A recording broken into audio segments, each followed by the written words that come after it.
La facture du tramway de Québec grimpe en flèche. Le maire de Québec met fin au processus d'appel d'offres parce que le seul soumissionnaire qui était en lice s'est désisté. Pour garder le projet en vie et réduire les coûts de construction, le maire propose que la Ville devienne le maître d'œuvre du projet. Mais le coût, qui était estimé à environ 4 milliards de dollars, grimpe à près de 8 milliards 400 millions de dollars.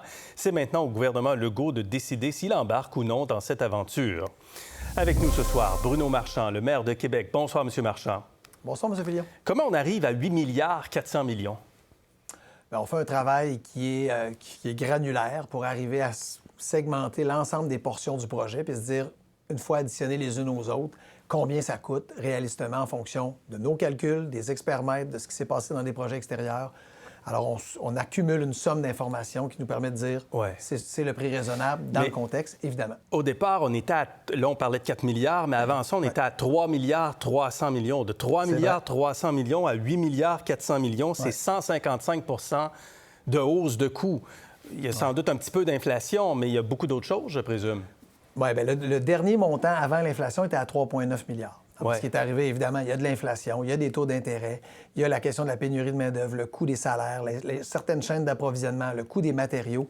Il y a une somme d'éléments qui font en sorte que, évidemment, dans le contexte économique actuel, bien, tout se resserre, les prêteurs resserrent, exigent plus d'engagement. Ça crée pour les consortiums, pour le consortium dans ce cas-là, une énorme pression et ça fait en sorte que les coûts étaient même probablement plus élevés que ça dans le cas du consortium, mais qu'on arrive à réduire comme ville si on est maître d'œuvre, parce qu'on arrive à diminuer certains frais parce que nous ne sommes pas une entreprise privée. C'est quand même 115 d'augmentation. Alors... oui, tout à fait. Vous avez raison. C'est une bonne augmentation. Mais dans le contexte, quand on regarde d'autres projets, il y a eu un très bon travail au Journal de Québec de fait. Ils ont regardé l'ensemble des projets au Canada de transport structurant. Ils sont tous en hausse. Quand on voit ce qui s'est passé dans le pont de l'île aux Tourtes à Montréal, c'est le double du prix. Quand on voit ce qui se passe dans certaines maisons bleues, dans les maisons des aînés, les espaces bleus et autres, ça monte partout. Ça monte pas partout également, mais les transports structurants en souffrent particulièrement. Donc, est-ce que ça veut dire que peu importe le prix, on fait le projet? Vous voulez faire le projet et peu importe le prix, parce que ça augmente partout, on fait le projet? Oui, c'est une bonne question. La réponse est non. Et c'est une des raisons à combien on le fait pas? À 8 milliards 400 millions, vous voulez le faire, là? À 10, 12 milliards, on le fait pas. À 8 milliards 400 millions, oui. Pourquoi? Parce qu'on pense que dans le contexte, c'est le prix raisonnable compte tenu que le contexte économique a évolué. Mais là, j'ai entendu toutes sortes de chiffres depuis 2 jours. Le Journal de Québec, justement, a parlé de 12-13 milliards. M. Legault parlait de 10 milliards tantôt. Aidez-nous, là. Pourquoi? D'où viennent tous ces chiffres? Bien, d'abord, le consortium qui était le seul en liste dans la dernière étape a décidé de ne pas déposer. Alors, on n'a pas eu un papier disant « voici combien on pense qu'il va coûter ». On avait des estimations à la lumière des discussions que nous avions avec eux à travers les ateliers de travail pour dire « OK, quand on analyse ce qu'ils nous ont dit là-dessus, là-dessus et là-dessus, on pense qu'on va arriver à quelque chose qui va dépasser largement les 10 milliards. » Le 10,8 du premier ministre, je ne sais pas d'où il vient, mais qui va probablement être au-dessus de 11, 12, peut-être 13. Et c'est là que, dans l'opinion publique, c'est là que j'ai avancé. Ça ne peut pas être à n'importe quel prix. Pourquoi?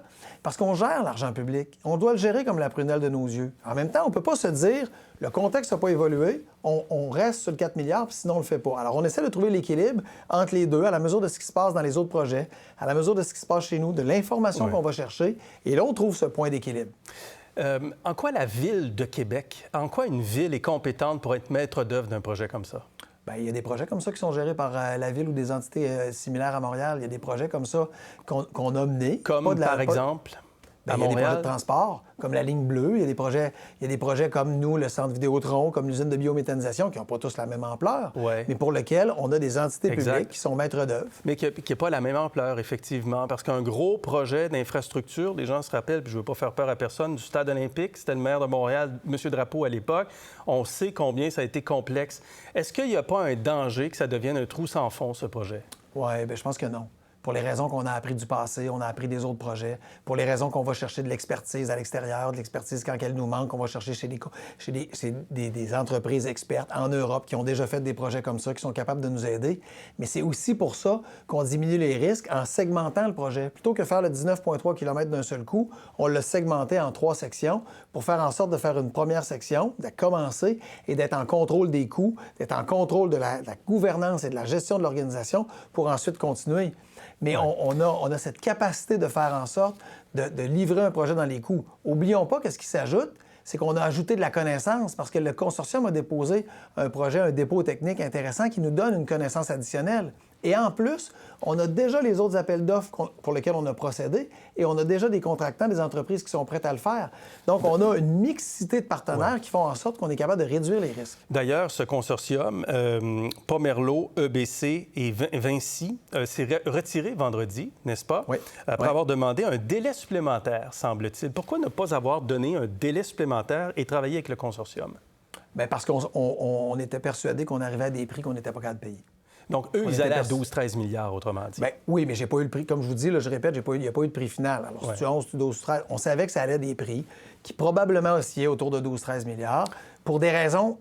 C'est pas des gens qui veulent nous avoir ou qui veulent nous frauder, là. C'est qu'ils ont des contraintes réelles.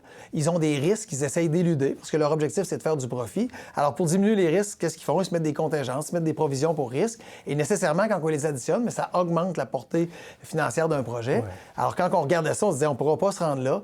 Gérer l'argent des contribuables, on ne peut pas aller là. Mais justement, si aucun consortium n'est en mesure de convaincre des banques, par exemple, de la rentabilité du projet, puis que ce n'est pas rentable pour eux, comment vous pouvez rassurer vos citoyens sur les risques d'un projet comme celui-là?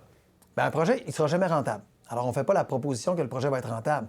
Quand on construit une autoroute au Québec, on n'a pas l'impression qu'elle va être rentable. Elle ne sera jamais rentable. On crée des infrastructures pour permettre aux gens de se déplacer, pour permettre aux gens de rejoindre les objectifs. Dans ce cas-ci, mobilité sobre en carbone, une économie qui n'attend pas, qui n'est pas prise dans le trafic, une capacité d'attirer des gens d'ailleurs parce qu'il y a une ville intéressante. On crée infrastructures qui permettent à une économie, à une société de se développer. Ouais. On n'a pas la prétention de dire qu'une fois qu'il va être en service, par le paiement des usagers, on va faire du profit. On ne fera pas de profit. Si M. Legault vous demande de consulter la population, est-ce que vous allez le faire? Bien, la réponse, on l'a déjà donnée. La réponse est non. La population a déjà été consultée à plusieurs reprises. Il y a eu des élections. 54 des gens disent avoir une mauvaise opinion quand même. Oui, mais est-ce qu'on fait des projets? Est-ce que... Je vais vous prendre au mot là-dessus. En terminant. Quand on a commencé à lancer le projet, si on avait fait un référendum ou un sondage, puis les gens nous avaient dit oui, est-ce qu'on continuerait quand même quand le projet change ou à chaque fois, il va falloir reconsulter la population? Et dès qu'on va avoir un appui en bas de 50 % on va revenir à la case départ. Ça veut dire qu'on ne fera plus de projet au Québec. Monsieur Marchand, merci d'avoir été avec nous. Merci de l'invitation. Pour voir nos émissions en entier, rendez-vous sur la chaîne ICI RDI.